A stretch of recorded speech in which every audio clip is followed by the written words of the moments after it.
Welcome to Tea with Gregg C. It's a new episode this morning. We're going deep on my frequently asked questions that I get from clients. The big question I get now is, Greg, why do you say it's a tenant's market? What's happening in the market that gives you that indication? So we've seen vacancy rates in New York City creep up almost close to 20% in the office market, and we've seen landlords be more flexible than they've ever been before. So we've seen lots of things that in the past just were never considered. For example, lease terms previously were 5 to 10 years. Landlords are sometimes even willing to build for as little as 3 years now. We're seeing landlords spending tons of money on the interiors of their buildings to redo them so they've got space that is amenity space. What do I mean by amenities? You've seen everything from outdoor space to gyms with Pelotons to golf simulators to pools. You've got outdoor terraces. You've got common areas now where there are lounges. You've seen music, in some of the buildings in Rockefeller Center with Tishman, making it feel like a hotel. You've seen 708 3rd Avenue, 10 Grand Central as it was repositioned with Marx, even having its own smell as such. So right now, landlords are doing whatever they can to be able to help tenants feel comfortable and want to be in their buildings. Landlords have also done things to help get tenants across the line.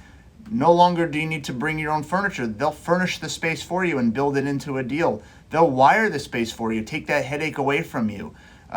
They'll give you termination rights so that you can get out with flexibility. So these are all things that the landlords are doing right now to make you feel more comfortable as a tenant coming into a space. Where would I say there is more flexibility than less? I'd say in Class B and Class C buildings, there is more flexibility and the tenant even has a greater advantage. I'd also say there's a greater advantage if you're a larger tenant than you're a smaller tenant. What we're seeing is a lot of people downsizing into smaller space. So as a result, there's more demand for that space. And as a whole, there's usually more tenants that want small space than there is small space to fill all of that demand. So that's, for all those reasons, I say it's a tenant's market. Tons of money being put into spaces, tons of amenities being offered, tons of flexibility being offered by landlords.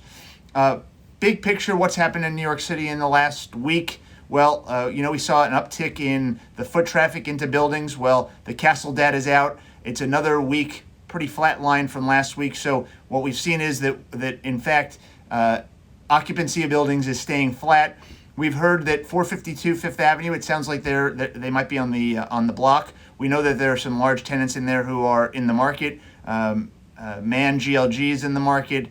We're told Lombard Odier is in the market. So there's some interesting movements there. And then a big deal in the law firm space, Lowenstein Sandler on 6th Avenue has now expanded, taking 125,000 square feet for the next 19 years, up for 100,000 square feet. So for everyone who says that law firms are all downsizing their space, by no means is that the case. It is really not a one-size-fits-all model. If you have any further questions about what's going on in the law firm market, I've just written a white paper about that called The State of the Law. Happy to share it with you.